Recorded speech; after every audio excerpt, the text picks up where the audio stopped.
Bonjour, je suis le docteur Roland Landman, membre du directoire de l'IMA, responsable de la recherche clinique. À l'IMA, j'ai eu la chance de participer à la conférence de Kigali au Rwanda de l'IAS et je voudrais vous faire part maintenant des résultats d'essais cliniques encourageants dans le domaine de la PrEP et dans le domaine des traitements antirétroviraux sur des essais cliniques qui ont eu lieu en Afrique subsaharienne qui sont très intéressants. Alors tout d'abord, les nouvelles recommandations de l'OMS qui ont été présentées concernant la prévention, c'est-à-dire la PrEP pour les personnes à risque d'exposition au VIH. Donc, comme vous le savez, la PrEP par voie orale avec du tenofovir, du 3TC ou du FTC, c'est une donnée qui est enregistrée pour l'OMS depuis déjà de nombreuses années. Ensuite, on a eu les anneaux vaginaux pour les femmes avec de la dapavirine, mais qui était relativement peu utilisé, même si on a eu une présentation d'un essai qui montrait un niveau d'adhérence qui n'était pas si négligeable.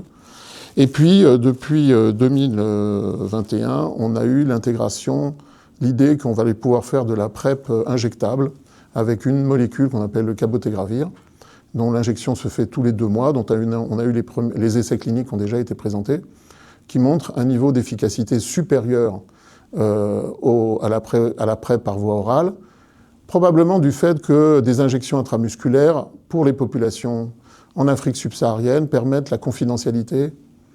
Le point clé, c'est de pouvoir cacher éventuellement sa participation à de la PrEP. Et finalement, une injection tous les 2 mois en intramusculaire, c'est plus discret que de devoir prendre des médicaments tous les jours. C'est ce qui fait que dans les essais comparatifs, on avait un meilleur taux d'adhésion et un meilleur taux de succès.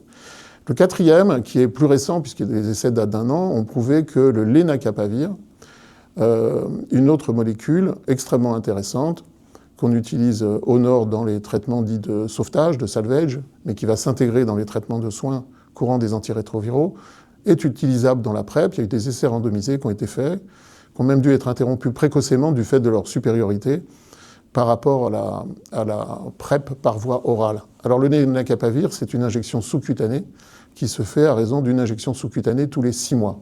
Là, on voit qu'on change un peu de paradigme, un peu de moment, à savoir que si on est déjà dans la prévention avec une injection sous-cutanée tous les 6 mois, dans l'idée dans les populations, c'est qu'on se rapproche de l'idée d'un vaccin, pratiquement, d'une prévention vaccinale. C'est-à-dire on fait une piqûre sous-cutanée tous les 6 mois, on est protégé. Donc ça a un impact formidable.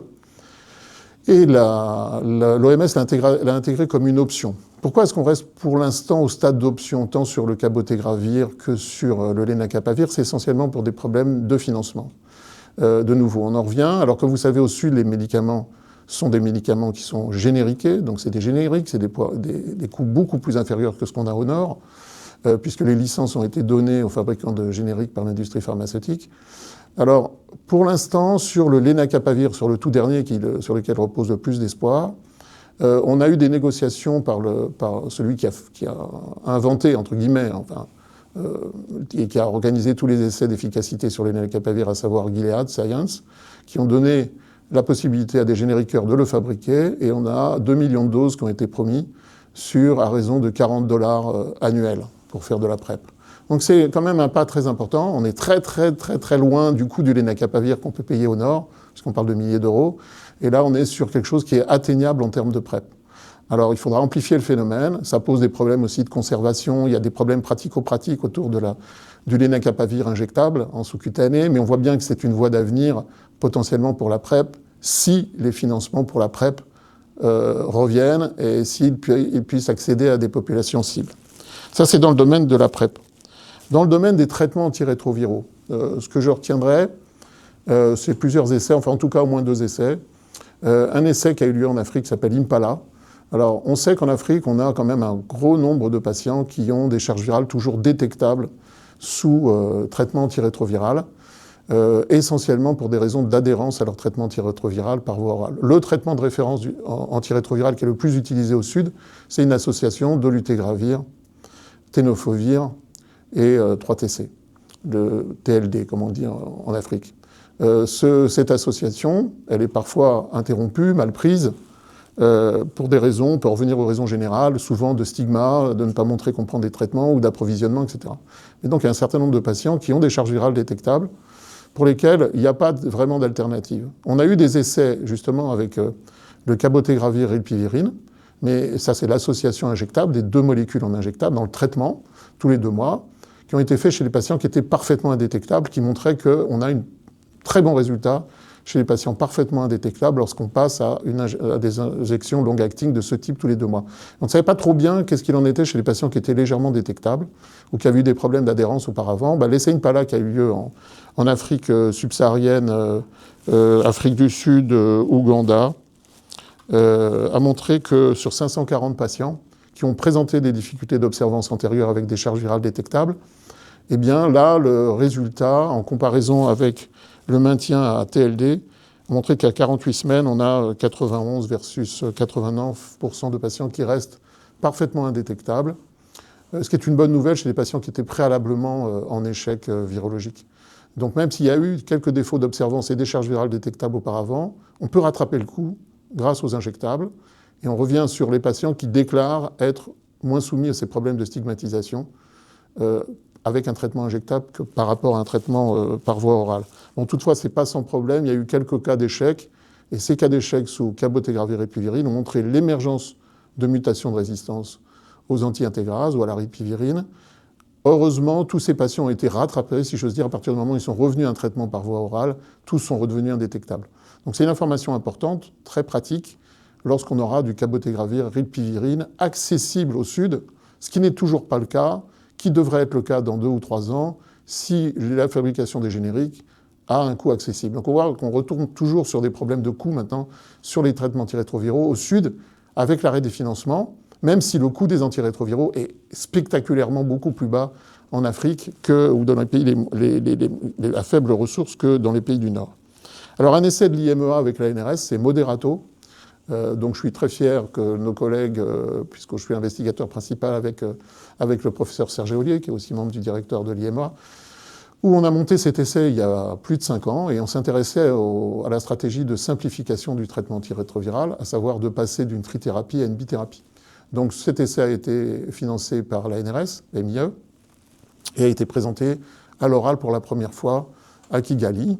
Et cet essai a eu lieu dans 3 pays africains, en Côte d'Ivoire, pour la majorité des patients, au Burkina Faso aussi, et au Cameroun. Alors il s'agissait de savoir si des patients qui étaient préalablement sous tenofovir, lamivudine, efavirenz ou dolutegravir, indétectables, pouvaient passer à une bithérapie de type dolutegravir 3TC, donc une bithérapie qu'on connaît bien au Nord, ou une bithérapie avec inhibiteur de la protéase atazanavir boosté avec du 3TC, atazanavir étant une des rares antiprotéases qui était la moins chère et accessible dans les pays du Sud.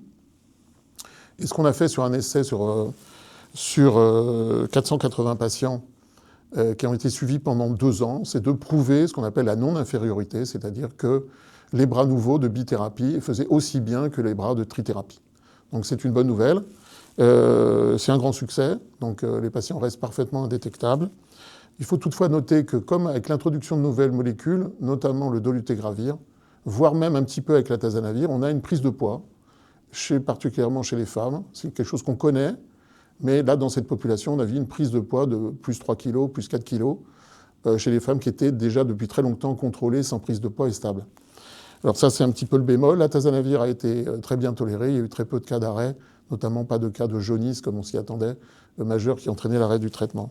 Et surtout, la très très bonne nouvelle, c'est que l'OMS a, la veille de notre présentation, introduit les bithérapies comme stratégie de traitement au Sud en traitement de relais. Donc c'était parfaitement, c'était pas coordonné, mais c'était très satisfaisant pour nous qui travaillons sur ce sujet depuis longtemps, de voir que c'est intégré maintenant, et c'est la première fois qu'ils ont des données africaines finalement, c'est intégré dans les recommandations de l'OMS, et c'est faisable. Et à partir du moment où c'est intégré dans les recommandations de l'OMS, ça sera appliqué. Tant que ce n'est pas dans les recommandations de l'OMS, ce n'est pas appliqué. Maintenant que c'est dans les recommandations, on espère bien que ça puisse se développer, la simplification du traitement. Donc voilà ce que je voulais dire un peu sur un certain nombre d'essais cliniques qui ont eu lieu à Kigali. Il y en a eu beaucoup d'autres qui ont été montrés à Kigali. Et là, c'est des recherches qui ont lieu en Afrique subsaharienne, dans certains pays d'Afrique de l'Ouest ou d'Afrique de l'Est, avec un taux de qualité des essais cliniques qui est toujours formidable. À partir du moment où les choses se mettent en place, les choses se réalisent vraiment de manière optimale, largement au même niveau que les essais cliniques qui ont lieu dans les pays les plus riches. Merci beaucoup.